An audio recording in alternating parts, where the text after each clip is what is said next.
I played the beta for Wild Assault, and I had a lot of fun with it. Enough fun that I'd be actually willing to pre order this if it was available. Alright, so Wild Assault is a third person hero shooter. Since it's beta, there was only one game mode of conquest. You know, your typical 3 point capture the zones to get points, 20 versus 20.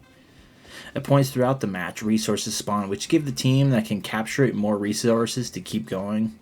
These things can really turn the tide of matches and are peak for team fights, but I can go into that after I introduce the Valiants. At the time of playing, there are 7 Valiants or heroes. I was only able to play 5 of 7 since the last 3 are unlocked with points. There's 4 categories: Assault, Scout, Expert, and Support. All characters have different categories of primaries, but all have the same offered secondary weapons of a pistol, a revolver, and a full auto pistol. Each character has an ultimate, a tactical ability, and a signature ability, along with differing class stats based on the animal's playstyles and physical characteristics. All Valiants can do a regular sprint, but also a full-on sprint that has them go on all fours, which is really cool. This full-on sprint and jump are different for each character, some having a higher jump and faster full sprint, and others having a slow full sprint due to being so tanky. Assault. Assault has Norman the Tiger. His abilities are Tactical, Shock Roar to stun those within short range. His signature is Instinct Awakened, which increases max health and recovers some health and allows heal on kill for a brief period. His ultimate makes him go primal and go melee only, dealing massive damage and the ability to pounce on enemies. His primary weapons are ARs, Type 4, AK-47, M16 3-round burst, and the Garg 3. Ryan the Bull is one of the locked characters that I did not get to play. He has a drum shotgun with the ultimate of a riot shield charge with a sawed-off shotgun. His tactical, a smoke grenade, simple enough. Signature, relentless charge, allowing you to charge forward and knock back enemies within an area. Weapons, shotgun. I cannot say too much about Ryan, as not only did I not unlock him, but I only saw a handful of times due to others being played more. The top Coomer hero, Akahime. Tactical, throw a smoke bomb that makes her invisible. Her signature, slide into the current moving area. Her ultimate enhances her abilities. Her tactical gets a greater stealth range, and her slide then leaves behind a shadow that if players shoot, causes them to be charmed and their vision distorted. Her primary weapons, SMGs and DMRs. Scout has only one hero right now. Jack the Wolf is the sniper class. Weapons, sniper of course. His ultimate, an artillery airstrike in a targeted zone, dealing major damage to anyone in there. His tactical, a projectile launcher, armor-piercing shell that if it hits an enemy it will stick then explode, but upon hitting a wall it will explode, dealing extensive damage to enemies behind the wall. His signature, he can smell the scent of enemies and mark them within a certain range for a period of time for him and his team. Expert has 2 characters, one locked and one unlocked. Vladimir the Bear is an LMG user. Ultimate, Fury Cannon, a Gatling gun that shoots 2 rounds at once, dealing explosive damage and leaving flames in the area where hit. His tactical, an incendiary barrel. Throw an incendiary barrel that explodes after a period of time, scattering flames around. The barrel can also be shot to explode early. His signature, Field Fort. Throw down a shield that provides cover for allies as well as periodically have ammo available. Marquez the Skunk, my second most played character. Ultimate, Toxin Lockdown, launches a row of poison gas bombs horizontally or vertically onto the target, blocking paths in the area and causing slight continuous poison effects to enemies within it. As I wrote this, I didn't even know that it could be shot in 2 different ways. Her tactical, Gas Grenade, launch a toxic gas grenade that damages enemies near the impact point, creating a cloud that reduces health and movement speed of those who inhale the gas. Signature, Toxin Trap. Deploy a poison mine that explodes upon detecting enemies, dealing a good chunk of explosion damage and slight poison effect to the enemies. Her weapons are SMGs and DMRs, but I prefer the DMR though. Finally, Support. With only one Valiant at the time, it sure is a good one. I played her the most and my god was she fun.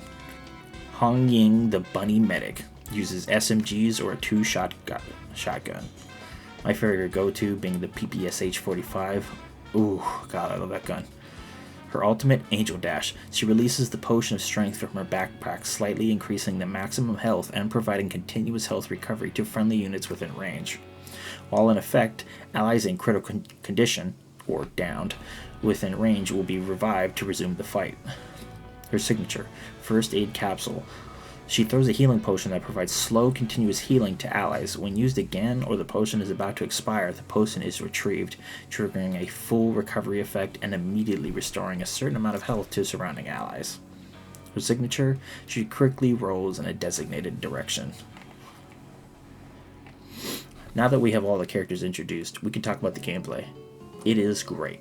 Genuinely, as I script this video and I go over my gameplay, I want to go play it more.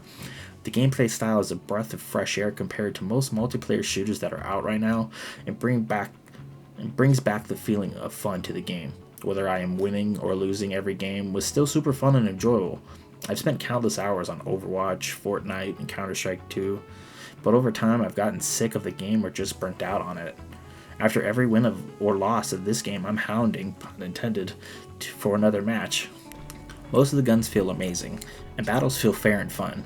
Even the abilities feel great.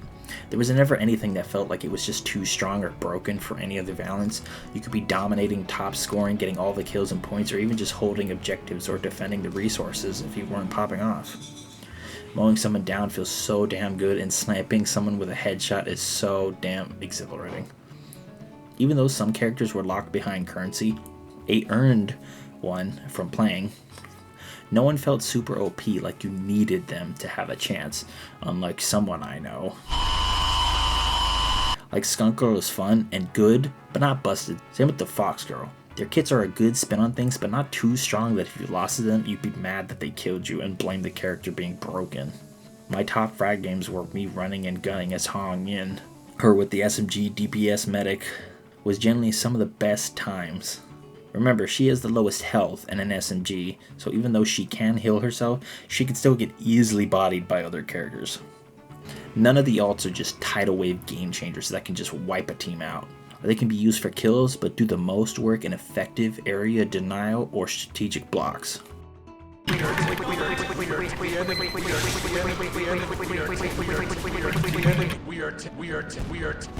Okay.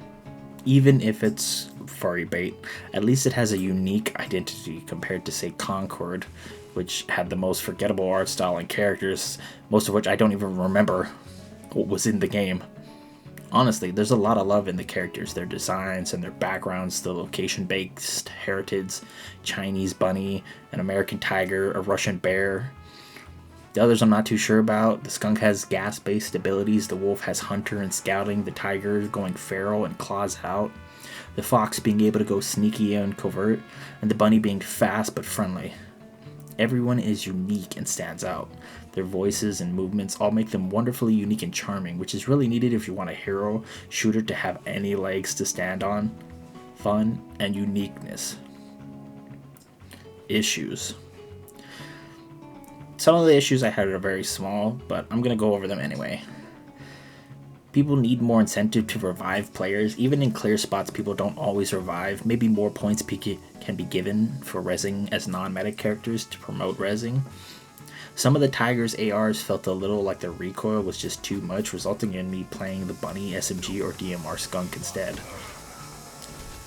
Sometimes players can be pushed into a spawn camp if all points are taken and players can get trapped. However, that usually occurred from like one high-skilled player mowing down everyone quickly.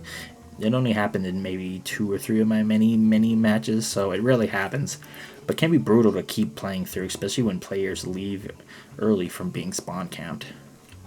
A really minute one was mention melee in the tutorial, albeit that rarely could be of use, but I only learned of it from a battle I lost and I saw it in the controls. But this is really minute. This game is good enough that I want to pre-order it right now. Normally I am against pre-orders with how bad they've been, but this game is just pure fun. I don't know what they are thinking about for a price, but I'd totally pay upwards of $40 at the most. But I think if it goes free to play with some banger cosmetics, it could be a fresh hit. I can't wait to play this game when it's released. I am so glad I got to play the beta. Thanks for watching.